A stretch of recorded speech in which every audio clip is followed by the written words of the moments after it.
many moments. I think every artist, if any artist hasn't had a moment like that, then they haven't been doing it long enough or hard enough. You know, I think that there's been so many moments where we almost gave up, you know, where we almost broke up because it was just, you're playing a show for 5 people, you know. There's so many years behind us that, you know, most people who are coming on right now just think that we've just blown up overnight, but really there's been so many years of playing empty clubs and really struggling to get by and on very little money, but it was great. That's what kind of makes us appreciate where we're at now.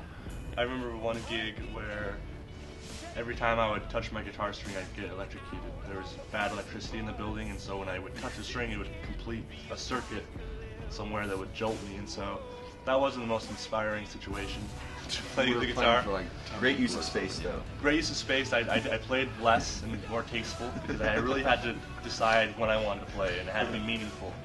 Yeah, I think the thing that really pushed us through all those hard times was that at our core we all love music and really need to do music. It's something that we've been doing our whole lives since we were very young. You know, we were all inspired by our parents at very young ages to do music, and it's really all that we know. If we had given up, you know, playing in Imagine Dragons when we were younger, I think that we probably would have just gone on and tried to do music in a different way. I don't think that any of us really have another plan. I think music, it's always music or nothing.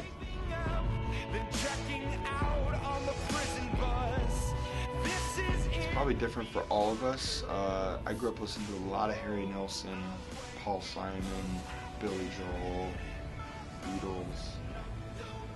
I know Ben listened to a lot of Tom Waits. Yeah, you know, at our core, we all grew up listening to classic rock, you know, things like the Beatles and the Rolling Stones. But yeah, we do have a lot of different influences. Personally, as a bass player, really anything that Pino Palladino or Paul McCartney played bass on was something that really had a big impact on me. Yeah, I love grunge music too, Pearl Jam, Nirvana. Really love that era of music. Yeah, Dave Grohl has always been a hero of mine. I play a few different instruments, and Dave Grohl was one of the first people I saw. You know, he's the drummer of Nirvana, one of my favorite drummers, but he's also the guitar player and singer for the Foo Fighters, so he's one of the people that really showed me that that's possible, so it inspired me a lot.